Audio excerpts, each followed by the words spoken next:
Já pensou em um jornalismo que você pode ler, assistir, ouvir, compartilhar e dialogar? Saiba mais em vempensar.estadão.com.br. We believe that the opportunity between President Trump and President Bolsonaro and our two teams. A visita de um americano ao Brasil tem causado dor de cabeça ao governo. Trata-se do secretário de Estado norte-americano Mike Pompeo. Isso porque o aliado de Donald Trump foi até Roraima, na fronteira com a Venezuela, junto com o ministro das Relações Exteriores, Ernesto Araújo, e endureceu o discurso contra o presidente Nicolás Maduro, a quem chamou de narcotraficante. Ele não é apenas um líder que destruiu seu próprio país, criando uma das mais extraordinárias crises da história moderna. Ele também é um traficante de drogas.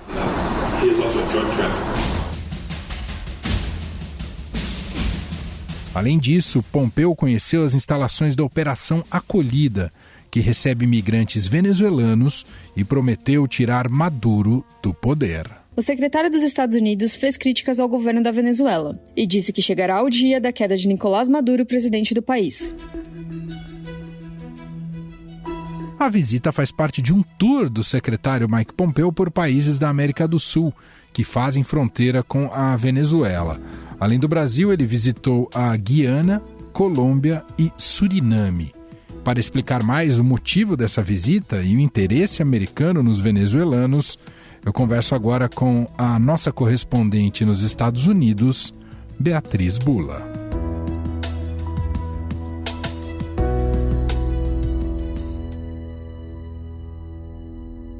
Olá, Bia, tudo bem? Oi, Emanuel, tudo bem por aí? Tudo certo. Bia, queria que você falasse um pouco mais e explicasse para a gente e para o nosso ouvinte as motivações da vinda de Mike Pompeo, secretário de Estado aí dos Estados Unidos, ao Brasil e a Roraima, hein, Bia? Emanuel, essa visita foi lida como parte de uma estratégia eleitoral do presidente Donald Trump, do governo do presidente Donald Trump, para chamar a atenção para a devastação econômica na Venezuela causada pelo regime do Hugo Chávez. Não teve muita discussão por aqui, inclusive por parte da imprensa, sobre qual seria a motivação real, concreta dessa visita. Por isso que se imagina, se lê essa viagem como uma parte aí da própria campanha do presidente Trump. Por quê? Porque a gente está na reta final da eleição, alguns estados já iniciaram, inclusive, o procedimento de voto à distância ou de voto antecipado, e um dos pilares essenciais da campanha do presidente Donald Trump, da narrativa dele, é uma mensagem antissocialismo, né? Essa mensagem tem um público específico, o eleitorado latino da Flórida, que é um estado crucial para o Trump ganhar. E essa mensagem ela tem apelo tanto com os cubanos ou descendentes de cubanos que saíram de Cuba para morar nos Estados Unidos e estão muito concentrados ali na região do sul da Flórida, como também pelos venezuelanos, né, que deixaram a Venezuela e migraram para cá em busca de um novo tipo de condição de vida que, enfim, com a deterioração da situação na Venezuela, não se encontrava. Então, o eleitorado latino na Flórida, ele não é um grupo monolítico, né? Há divisões entre esse eleitorado, mas uma certeza é que o presidente ele precisa conseguir entrada com esse tipo de eleitor e nesse estado que tem 29 delegados no colégio eleitoral, bastante coisa, uma relevância muito grande para conseguir a vitória em novembro. E também a gente precisa lembrar que a estratégia do Trump sobre a Venezuela, né, foi fracassada nos últimos 4 anos, não produziu o resultado, ao menos, que eles esperavam e que eles chegaram a vender aí como se eles fossem conseguir, que era o de fato, tirar o Nicolás Maduro do poder, né? Foi uma estratégia que passou pelo reconhecimento do Juan Guaidó, que é opositor ao Maduro como presidente da Venezuela, um reconhecimento que foi feito pelos Estados Unidos, por uma série de outros países, inclusive o Brasil, mas não deu certo, foi frustrada, né? Não chegou ao resultado imaginado. Então o Trump ele precisa passar mensagens para mostrar como é a crise, né, gerada aí por um governo de esquerda, e mais que um governo de esquerda, mas um governo não democrático, né, como o do Maduro, e como isso pode afetar, enfim, toda uma região, para falar com esse eleitorado latino e falar que ele é a alternativa a um socialismo ou a um governo de esquerda nos Estados Unidos, porque ele tenta vincular a imagem do Joe Biden, apesar de ser um político de centro, a uma esquerda mais radical dentro do Partido Democrata. E muito se falou, Bia, numa submissão do Brasil, no entreguismo do Brasil diante dos Estados Unidos, que tem relação com a aliança costurada aí pelo presidente Jair Bolsonaro desde o princípio, quando entrou aqui na presidência da República. Se a gente pegar um histórico dessa relação, há mesmo esse desbalanceamento? Emanuel, eu acho que desde que o governo Bolsonaro tomou posse, ou mesmo antes da posse, ele deixou muito claro que gostaria de ter uma aproximação com o governo americano como um dos principais pilares da política externa brasileira. O que a gente tem visto nos últimos anos, 2 anos pelo menos, né, é essa busca por uma aproximação com a Casa Branca constante por parte do Brasil, na expectativa aí de que isso gere alguns resultados para o governo brasileiro. Muitos deles que a gente ainda não viu se concretizarem, de fato. Então, a gente tem visto o Brasil apoiando uma série de empreitadas aí dos Estados Unidos ou aceitando algumas imposições dos Estados Unidos sem questionar, que poderiam, de certa forma, prejudicar aí o mercado brasileiro, sem fazer algum tipo de questionamento mais duro, com essa promessa de que essa aliança vai render frutos. Ainda não são frutos que estão muito claros para a gente perceber. Eu acho que mais recentemente essa discussão voltou à tona por conta de algumas medidas aí, algumas negociações entre os dois países que mostraram que sim, os Estados Unidos estão se beneficiando um pouco dessa relação e que talvez isso beneficie a própria campanha do presidente Donald Trump. Eu acho que tem 3 muito recentes, uma delas é a questão do etanol, né? O Brasil prorrogou a cota ao etanol que é importado dos Estados Unidos sem tarifas, e isso é uma questão que tem apelo aí, um discurso do presidente Donald Trump com os agricultores americanos, um eleitorado importante dele. Em troca, o governo brasileiro estaria negociando benefícios para o setor de açúcar. Mas tem uma nota da associação que representa o setor falando que a medida que foi anunciada sobre açúcar pelo presidente Jair Bolsonaro, ela era uma medida de praxe, ou seja, que não tem nenhuma alteração estrutural aí benéfica para a exportação de açúcar brasileiro. Então, a gente tem visto algumas questões nesse sentido, o apoio ao candidato americano no Banco Interamericano de Desenvolvimento também para presidir o BID, e os Estados Unidos conseguiram emplacar um candidato para presidir o BID, rompendo aí toda uma tradição de ter algum presidente da região, né, da América Latina presidindo o organismo. Isso aconteceu com o apoio do Brasil, apesar de o Brasil achar que ia ser a vez dele de ter um presidente lá e que teria o apoio do presidente Donald Trump. Então, assim, tem algumas medidas recentes que mostram que o Brasil ele apoiou os Estados Unidos mesmo quando foi contrariado, mesmo quando achou que ia se beneficiar dessa relação. Esse benefício não veio e o Brasil, o Itamaraty, continuou apoiando o governo americano. A questão do etanol, por exemplo, há reportagens no Estadão da Lorena Rodrigues mencionando a queda de braço entre os ministérios, né, mostrando que o Ministério da Economia não estava de acordo com o que o Itamaraty propôs e mesmo assim venceu aí o lado do Itamaraty. E isso pode sim beneficiar o presidente Donald Trump nessa disputa eleitoral, porque são temas que são importantes para a campanha dele. Muito bem, Beatriz Bula, diretamente dos Estados Unidos, correspondente do Estadão em Washington. Muito obrigado, Bia. Obrigada a você. Como disse Beatriz Bula, a atitude foi vista como uma forma de favorecer Donald Trump, que disputa a reeleição neste fim de ano. Por isso, o presidente da Câmara dos Deputados, Rodrigo Maia, publicou uma nota na qual afirma que a recepção a Pompeu afronta as tradições de autonomia e altivez de nossas políticas externa e de defesa. Maia considerou a visita de Pompeu uma afronta à tradição da política externa e da defesa brasileiras. Além disso, para o presidente da Câmara, a passagem do secretário quando se aproxima a eleição presidencial dos Estados Unidos não condiz com a autonomia da política externa brasileira. Em nota divulgada pelo Itamaraty, Ernesto Araújo afirma que não há autonomia e altivez em ignorar o sofrimento do povo venezuelano, em negligenciar a segurança do povo brasileiro e atacou a política externa dos governos anteriores. Ernesto Araújo defendeu o secretário de Estado norte-americano, afirmando que Maia se baseou em interpretações equivocadas.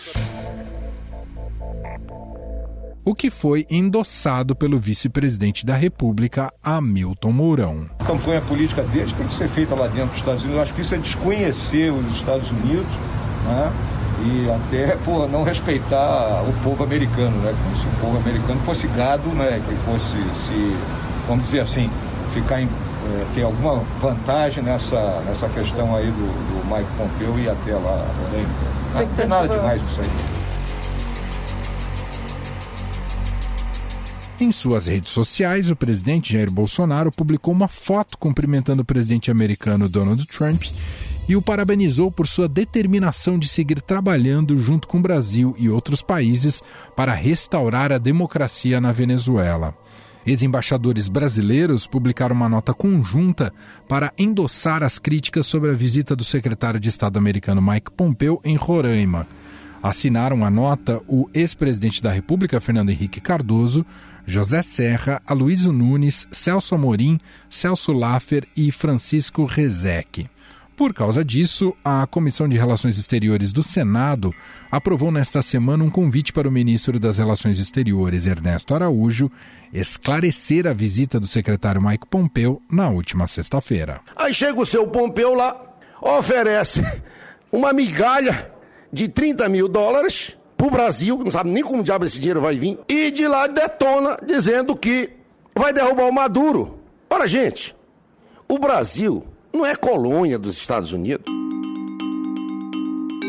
Afinal, a visita do representante do governo americano para ameaçar Maduro em território brasileiro fere a nossa autonomia e segurança?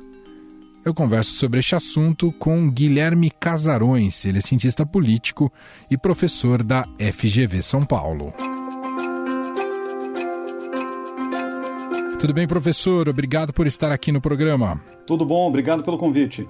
Professor, como é que o senhor classifica esse episódio da visita de Mike Pompeu ao Brasil? Olha, é uma visita incomum, tanto pela maneira como ela foi conduzida, quanto pelo momento em que ela aconteceu. A gente está a menos de 2 meses da eleição presidencial nos Estados Unidos, então essa turnê do secretário de Estado ela tem um significado muito ligado ao contexto das eleições, né? E a gente sabe que o governo Trump ele vem aumentando o volume e a pressão contra o regime do Nicolás Maduro na Venezuela, e a visita do Pompeu foi justamente aos 3 países que fazem fronteira com a Venezuela: Colômbia, Brasil e a Guiana. E no caso brasileiro, o Pompeu passou pelo estado de Roraima, que é o estado que faz fronteira com a Venezuela e onde, aliás, a gente já teve uma crise humanitária ligada ao fluxo de venezuelanos entrando no país e todas as implicações que isso acarretou lá entre 2018 e 2019.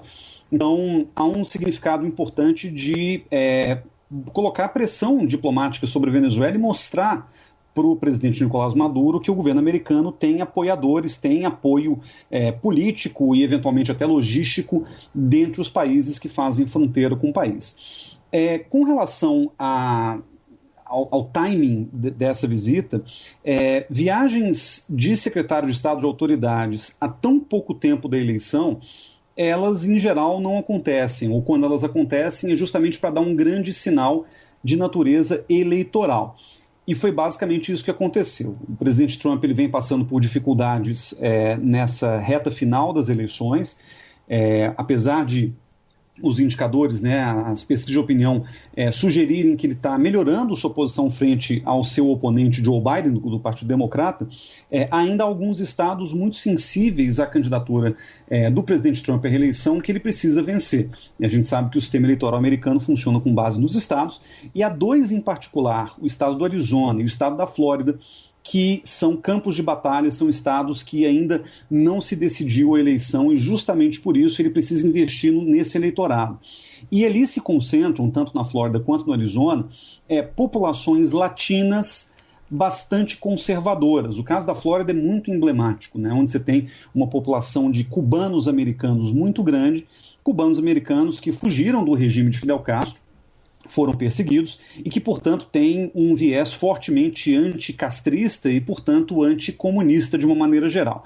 Então, pressionar a Venezuela nesse momento manda um recado muito claro para esse eleitorado de que o governo Trump não tolerará ditaduras socialistas na América Latina, que é, historicamente, né, a região vista como o quintal geopolítico dos Estados Unidos. Professor, bom, como o senhor muito bem descreveu, o interesse eleitoral é fortíssimo, né, para o governo americano, para as pretensões, né, do presidente Donald Trump, mas para o lado brasileiro e para a diplomacia brasileira, esse fato caracterizou-se como a mais ampla submissão e entreguismo no Brasil?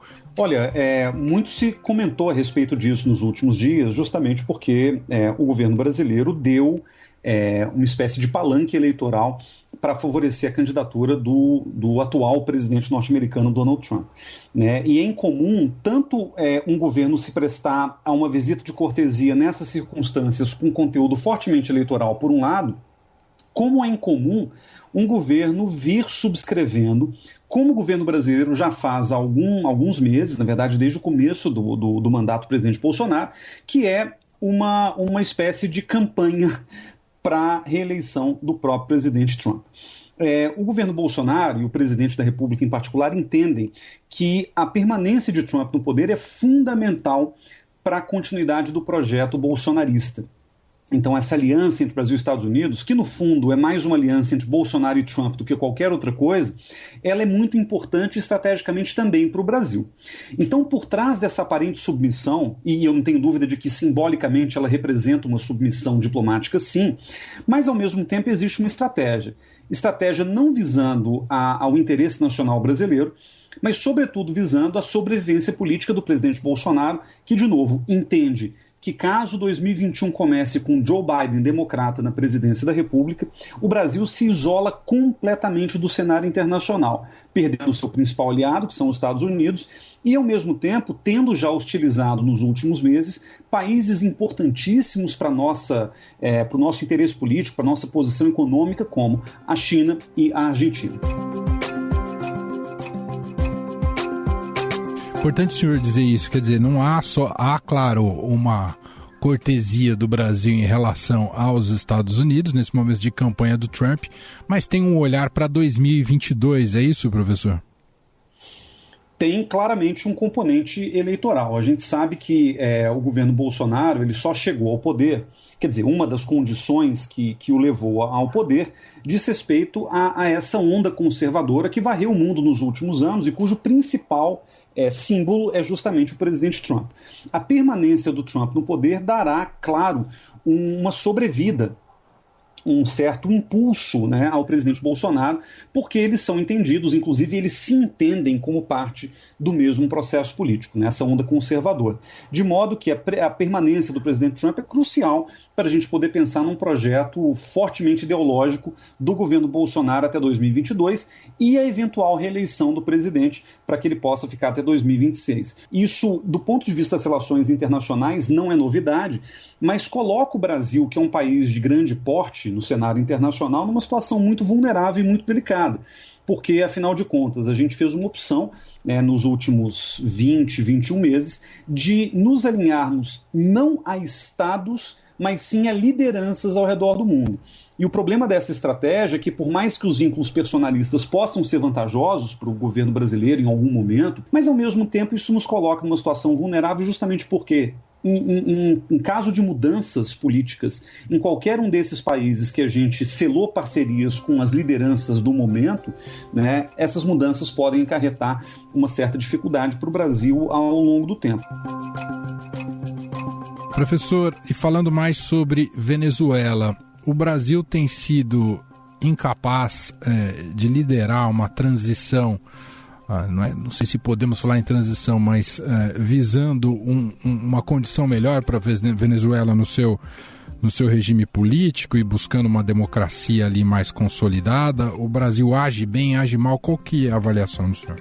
Olha, eu acho que o Brasil vem cometendo uma série de erros diplomáticos muito graves com relação à Venezuela desde o governo Dilma. Então já se vão aí pelo menos 5 anos em que o Brasil falhou ao se posicionar de maneira pouco assertiva ou de não se posicionar em absoluto, ou, mais recentemente, de tomar um lado de maneira muito clara numa situação política que a gente poderia ter trabalhado de uma outra forma, poderia ter até se oferecido como uma espécie de mediador regional importante, coisa que o Brasil, aliás, já foi muitas vezes ao longo da história.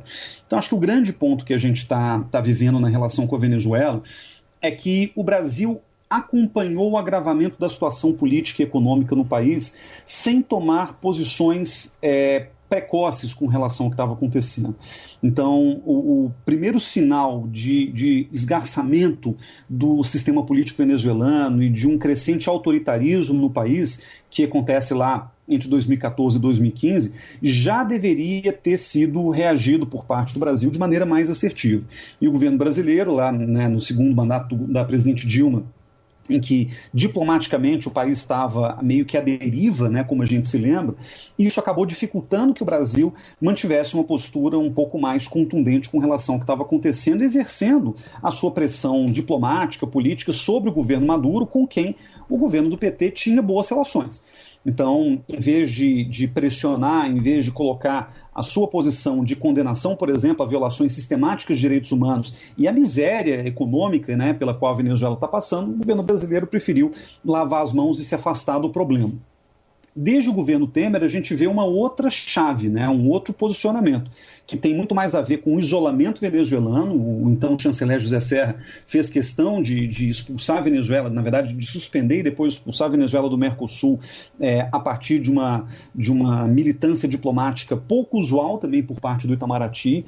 Isso acabou nos jogando, né, quase que na fronteira oposta ao governo Maduro. Então isso antagonizou de uma maneira que impediu que o Brasil pudesse proporcionar qualquer tipo de mediação, qualquer tipo de ponte diplomática naquele contexto, e essa situação de isolamento ou de afastamento acabou se aprofundando no governo Bolsonaro. Muito bem, nós ouvimos Guilherme Casarões, cientista político, professor da FGV São Paulo, analisando um pouco com a gente a diplomacia brasileira e a relação com os Estados Unidos, tendo como ponto de partida o Mike Pompeo e sua visita recente aqui ao país.